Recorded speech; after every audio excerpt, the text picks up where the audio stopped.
I don't know if the theme song was a good idea. Let me know if you thought the theme song was a good idea.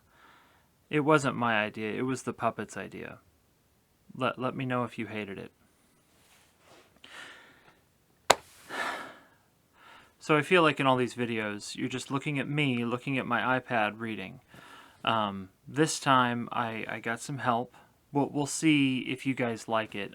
Feedback is always appreciated. So, here's the story so far. Odysseus, traveling home after 10 years of war, stumbles upon the island of the Cyclopes. Curious, he ventures into one of the caves with a dozen of his best men, only to find a ferocious and violent Cyclops. After watching the Cyclops kill and eat 6 of his friends, Odysseus hatches a plan where he gets the Cyclops drunk and stabs him in the eye with a fiery spike. The Cyclops, blind and furious, blocks the door with outstretched hands. Odysseus, thinking of a way to escape, notices the Cyclops' fat rams in the cave. So he's just seen the big old rams in the cave and thought, gee, I have an idea for how to get out of here. And let's see what he does. 3 abreast, I tied them silently together, twining cords of willow from under the ogre's bed. Then slung a man under each middle one to ride there safely, shielded left and right. So 3 sheep could convey each man. I took the woolliest ram, the choicest of the flock, and hung myself under his kinky belly, pulled up tight with fingers twisted deep in sheepskin ringlets for an iron grip. So, breathing hard, we waited until morning. And that's the plan. What do you think? Say that again? I was too distracted by the big blue monster. Alright, come on, little snacky dudes. I'm gonna get you. I'm gonna eat you. There's no other way out than through this door. And I got this door covered. Yes, he is awfully noisy. Look, here's the plan. Hide under that sheep and sneak through. Since he can't see, he'll be going by feel. And the top of your head feels like a fluffy little sheep. There's nothing like a wool hat. Okay, let's go. Ba, ba. I'm a sheep. Ba. Yes.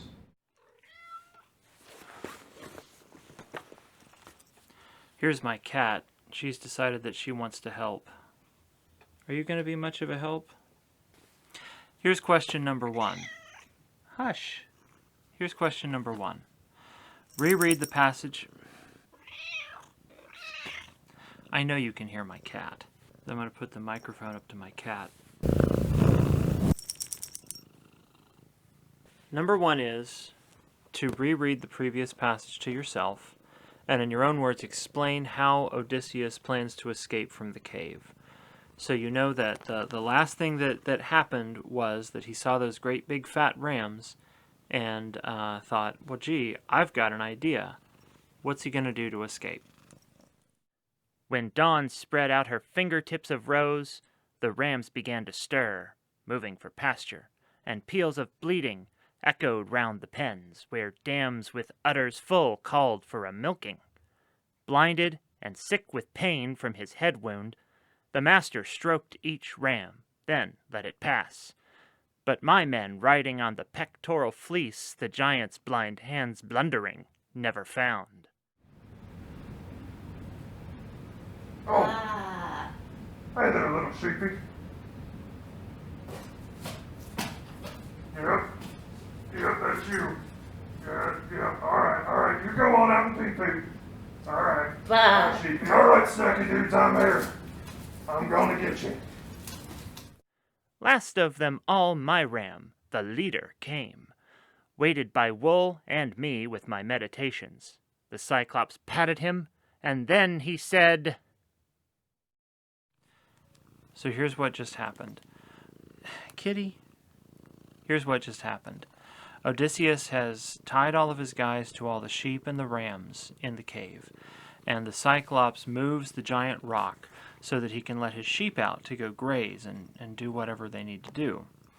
And meanwhile, Odysseus is hanging himself under one giant ram. And the Cyclops feels each of the rams as it goes by and is like, okay, well, that's just a ram, it's not a guy. So he lets the ram go by and doesn't realize that the guys are tied underneath the ram. So here's question number 2. How does Odysseus finally escape from the cave? Copy the line that tells you this.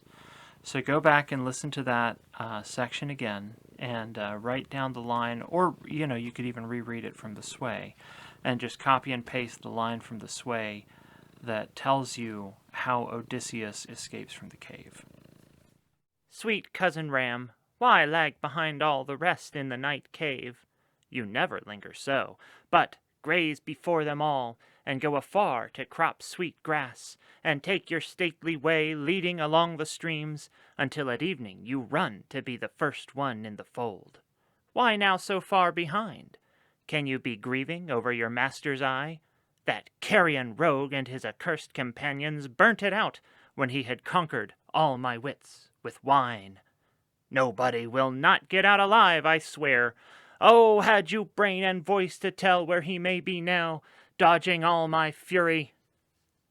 Bashed by this hand, and bashed on this rock wall, his brains would strew the floor, and I should have rest from the outrage nobody worked upon me. Ha! Ha! Oh, hey there, big sheepy dude. I'm surprised you're so far behind. By the sounds of it, you're the last little sheepy in there. Normally, you're out first, you know. The biggest sheepy's got the biggest bladder. He's got to go pee-pee the most. How's everything going with you, little sheepy dude? Maybe you're just saying because I got my eye poked out. That dang nobody, when I find him, I'm gonna beat his brains out on the ground, and I'm gonna tear him into tiny little pieces, and I'm gonna eat him. It's gonna be delicious. There's no way that nobody is gonna get out of here alive. Yeah, buddy. Wait, I hear something.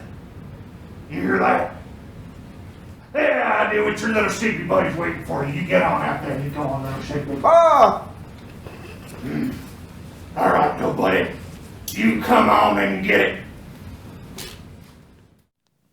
So the Cyclops is talking to the big black ram, the biggest ram, and he says, "Gee, Mr. Ram, you're being awfully slow. What's up with you? Maybe you're sad about my eye. Maybe it's this. Maybe it's that." And the whole time, we know something that the Cyclops doesn't realize, and we're waiting for something to happen, right?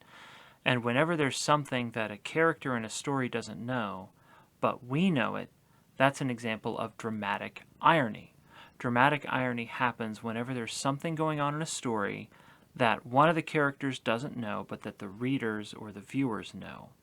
Whenever you're watching a horror movie, and you know that the character shouldn't go around that corner or go through that door because the guy's there with a knife and he's going to stab them, and you're like, "Don't go through that door!" That's dramatic irony. How is it dramatic irony when the Cyclops is talking to the ram and then lets him through? What's going on that the Cyclops doesn't know that creates a sense of tension in that scene? He sent us into the open then. Close by, I dropped and rolled clear of the ram's belly, going this way and that to untie the men. With many glances back, we rounded up his fat, stiff-legged sheep to take aboard and drove them down to where the good ship lay. We saw as we came near our fellows' faces shining. Then we saw them turn to grief, tallying those who had not fled from death. I hushed them, jerking head and eyebrows up, and in a low voice told them, "Load this herd, move fast, and put the ship's head toward the breakers." They all pitched in at loading, then embarked and struck their oars into the sea. What? Hey! Where have you guys been? Quick, man the stern! Cast off the port bow! Hoist the poop deck! Let's get out of here! There's gonna be a big monster after us. We gotta get out of here. I panicked too early! I'm sorry! I messed it up! It's okay! Panic!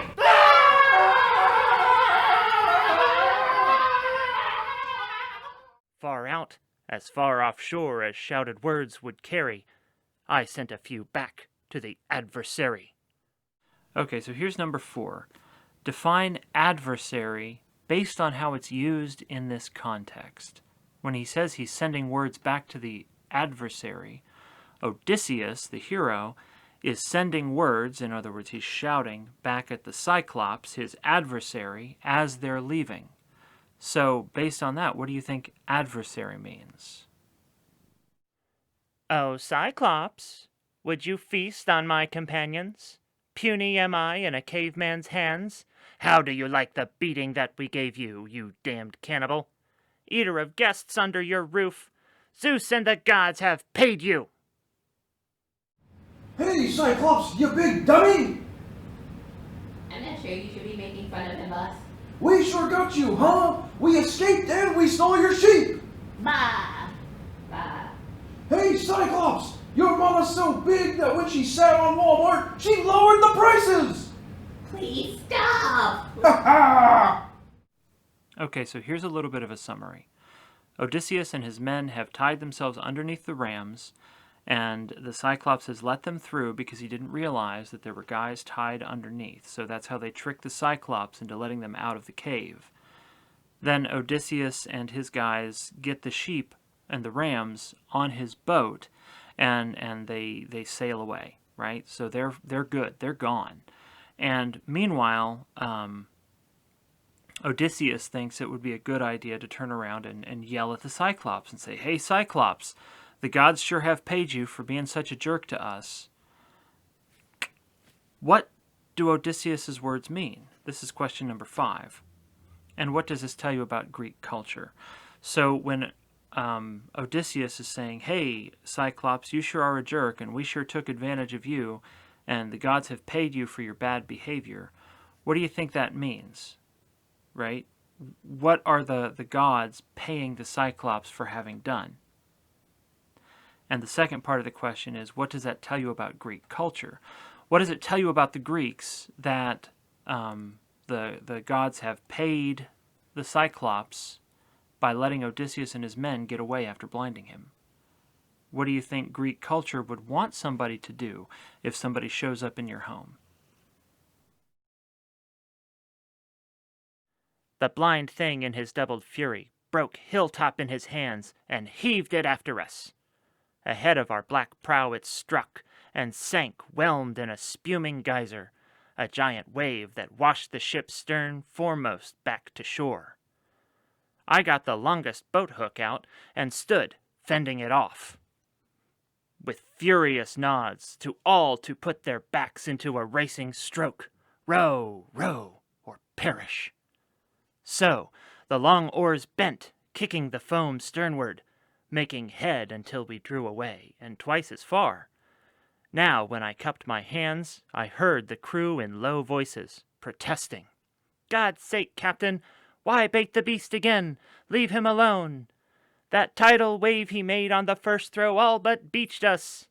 It all but stove us in. Give him our bearing with your trumpeting. He'll get the range and lob a boulder. Aye, he'll smash our timbers and our heads together."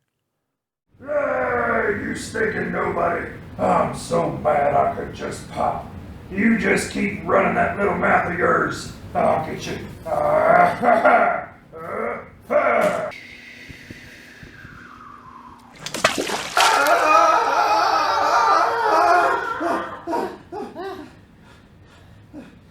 Odysseus!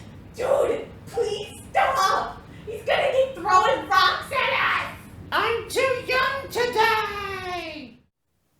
Okay, so here's question number 6. Odysseus insults the Cyclops, and he and his men are trying to escape. How do the men react to Odysseus's insults?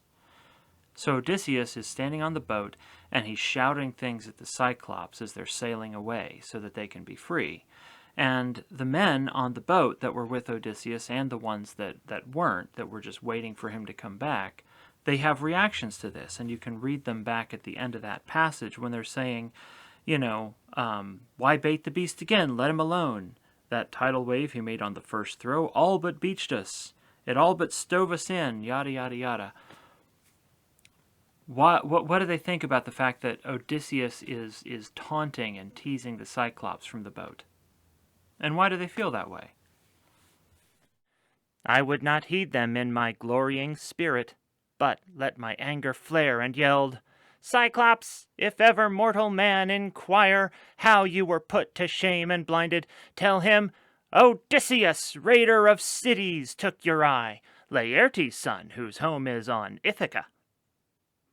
Okay, so let's review epithets, right? An epithet is when you have a special name that is used for someone or something that describes that thing or that person, right? What is the epithet? This is going to be question number 7. What is the epithet that Odysseus uses to refer to himself in that last passage? My cat is still here and punched a button on my iPad and made me lose my place. So find the name that Odysseus uses, the epithet that Odysseus uses to refer to himself in that last passage. And then tell me what you think that says about his character. He chooses to refer to himself as something, right? What does he choose to refer to himself as? And the fact that that's what he's calling himself, that's how he's choosing to refer to himself, what does that tell you about him as a person? Oh yeah? Hey, Cyclops! You thought that my name was Nobody, but instead my name is not Nobody! If anyone asks you, tell them that it was Odysseus, the epic hero who poked your eye out and stole your little sheepies! Oh, gosh. That told him. At this he gave a mighty sob and rumbled. Now comes the weird upon me spoken of old. A wizard grand and glorious lived here, Telemus, a son of Eurymus.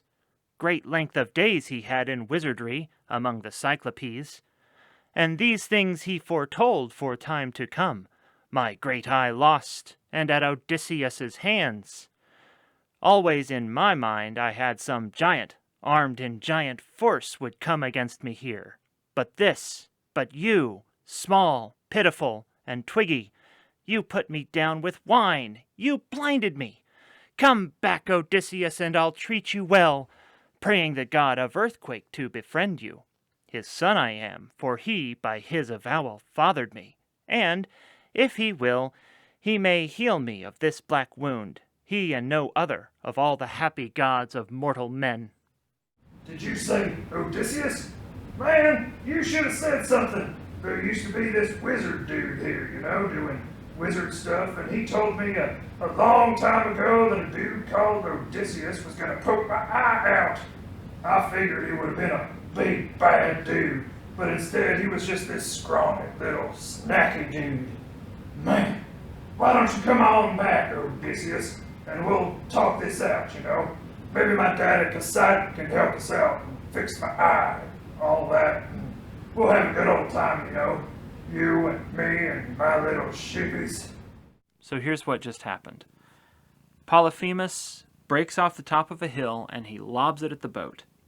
It lands in front of the ship and washes the ship back to shore, but Odysseus and his men have got a long pole and they've got their oars and they push the boat back off the land so that they're still free. He's about to taunt the monster again, call him more names and say more nasty things to him, but his shipmates are like, please, dude, stop. Stop poking the bear. Stop taunting the Cyclops, because he's just going to get even angrier and he's going to do something even nastier to us. But Odysseus continues to insult the Cyclops. This time, he tells the Cyclops his real name. So before, he had told the Cyclops that his name was Nobody. And he says, no, my name's not Nobody, it's Odysseus, and my dad's name was Laertes, and I'm from a place called Ithaca. Which might be a mistake. We're going to find out. So here's number 8. Odysseus is an epic hero. But in all Greek mythology, the hero has an epic flaw. What is Odysseus's epic flaw, and how is it portrayed in this scene? We've talked before about what Odysseus's epic flaw is, so I'll put it up here now. His epic flaw is hubris. In other words, arrogance. In other words, Odysseus thinks his poo doesn't stink. He thinks he's really, really good. He thinks he's better than everybody else at being a hero and doing heroic stuff. how is his arrogance, how is his cockiness portrayed in this scene where he continues to send insults at the Cyclops even though his men on the boat are like, please stop. The Cyclops is going to do us some damage. Please stop talking to the Cyclops. Let us just get away in peace. How is that arrogance? Few words I shouted in reply to him. If I could take your life, I would, and take your time away, and hurl you down to hell. The god of earthquake could not heal you there. At this, he stretched his hands out in his darkness toward the sky of stars, and prayed to Poseidon, Oh, hear me, Lord, blue girdler of the islands. If I am thine indeed, and thou art father, grant that Odysseus, raider of cities, never see his home. Laertes' son, I mean, who kept his hall on Ithaca. Should destiny intend that he shall see his roof again among his family in his fatherland, far be that day, and dark the years between. Let him lose all companions, and return under strange sail to bitter days at home. Ha! Fat chance, you big dumb monster! Your mama's such a mama that she mama's someone's mama's and mama's mama! I hope Hades gives you a wedgie! Oh, man, that was such a mean and nasty thing to say. Daddy Poseidon, did you see what that mean little dude said to me? His name is Odysseus, and you should make sure he never makes it home. He's a real bad dude, and what I mean is not like bad dude like I'm a bad dude like he's not real nice. I mean like he's mean and nasty, but not like I'm mean and nasty, but like he was mean and nasty to me. And oh man, I lost my eye, and oh darn, this stinks. And Poseidon, Daddy, you just need to make sure he never gets home. You take this out on that mean little teen, nasty, snacky dude. Ugh. Okay, so when the Cyclops hears Odysseus' real name, not nobody, but Odysseus, he remembers that there was this wizard named Telemus who predicted that there would be this guy named Odysseus that would show up and fight the Cyclops and poke his eye out. And the Cyclops says, I thought you were going to be this great big giant, not some little guy that I could eat, who I could easily kill. But, you know, come on back and let's make good. Let's make peace and see if Poseidon will help make everything right for us. But then Odysseus decides that he's going to taunt the Cyclops again. Instead of going back and making peace with the Cyclops, he says, you know, I wish I could kill you and throw you into hell, which is not a very nice thing to say to somebody. So then the Cyclops prays to Poseidon that Odysseus will never make it home, and if he does, that his home will be in ruins, or that he'll have many years of travel and it'll be really difficult, and that all his friends will die before he gets home, and it's just going to be awful and terrible and no good and very bad. That winds up having an effect on Odysseus later in the story, in parts that we're not going to read in this class, but it does wind up having an effect on Odysseus, and it does in fact take him years and years and years to get back home, and by the time he gets home, all of his friends are dead, and his home is in pretty rough shape when he gets there. So Odysseus's actions, his hubris, winds up having an effect on him in the long run. So here's question number 9. In that previous passage, the Cyclops prays to his father Poseidon, the god of the sea, and says that he wants something specific to happen to Odysseus. What is it that he wants Poseidon to do to Odysseus? And it's not something that he wants him to directly do to him. He wants Poseidon to make sure something goes on with Odysseus or doesn't go on with Odysseus. What is it that he wants Poseidon to do to Odysseus? Make sure what? That's question number 9. In these words he prayed, and the god heard him. Now he lay his hands upon a bigger stone and wheeled around Titanic for the cast to let it fly in the black proud vessel's track. I'm gonna get it. Here we go. Here's another big rock. Here. But it fell short just aft the steering oar, and whelming seas rose giant above the stone to bear onward toward the island. There, as we ran in, we saw the squadron waiting, the trim ships drawn up side by side, and all our troubled friends who waited, looking seaward. We beached her, grinding keel in the soft sand, and waded in, ourselves, on the sandy beach. Then we unloaded all the Cyclops flock to make division, share and share alike. Only my fighters voted that my ram, the prize of all, should go to me. I slew him by the seaside, and burnt his long thigh bones to Zeus beyond the storm cloud, Cronus' son who rules the world. That sure showed him, huh, guys? You can sure be a dope sometimes, huh? We need to make a sacrifice to Zeus. The gods have seen us through. Ha! Blah! Hey there, Zeus. There's a dead sheep for you. I bet you're really into that. But Zeus disdained my offering. Odysseus, man, you done screwed up. What a way to act like a jerk. You should have made good with that Cyclops. Poseidon is gonna mess you up. Yeah, buddy. Destruction for my ships he had in store, and death for those who sailed them, my companions. So there at the end, Odysseus explains that Zeus does not like the offering. He kills the Cyclops' biggest ram and burns the thigh bones, burns part of it as an offering to Zeus. It's like giving some of what you have to the gods to show that you want their good favor, right?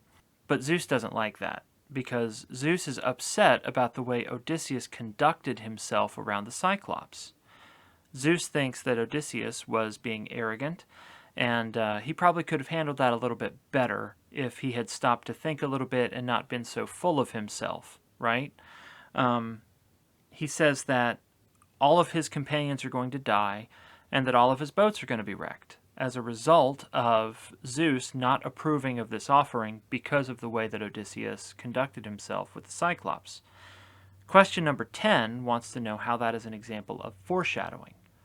Now, I told you earlier that, in fact, if you read the whole story, it does take a really long time for Odysseus to make it home. And by the time he makes it home, his home is, in fact, in ruins. And most, if not all, of his friends are dead. So he doesn't have any of his guys left when he finally makes it home. They're all dead. How is that an example of foreshadowing? Well, foreshadowing is when an author hints at the beginning or earlier in a story about something that's going to happen later, right? So when he says what Zeus thinks about his offering and what Zeus has planned for his boats and for his men, how is that an example of foreshadowing? Now, all day long until the sun went down, we made our feast on mutton and sweet wine, till after sunset in the gathering dark, we went to sleep above the wash of ripples. All right, so there at the end, Polyphemus breaks off another top of another hill, and he throws another huge rock at the boat that Odysseus and his friends are on. It misses, but it pushes the boat farther the other way this time, and pushes them to the island where Odysseus and his friends were before they went to go check out the Cyclops. So he meets up with the rest of his boats and the rest of his guys, basically.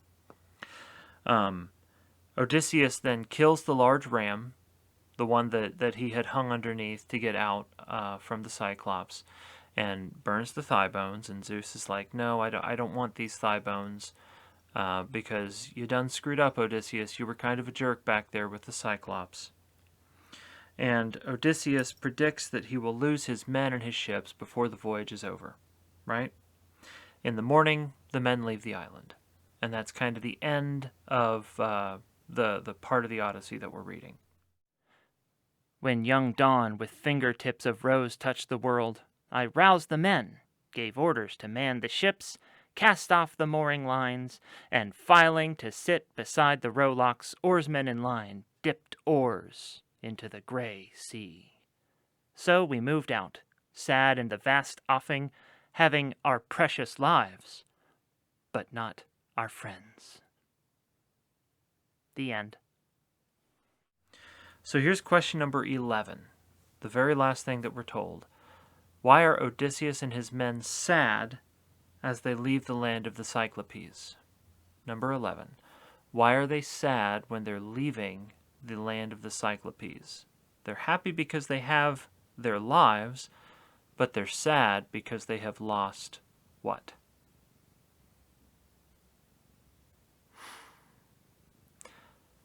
And that's it. We finally got through the part of the Odyssey that we're going to read for this class. I hope you guys enjoyed it, and we'll see you next time. Bye.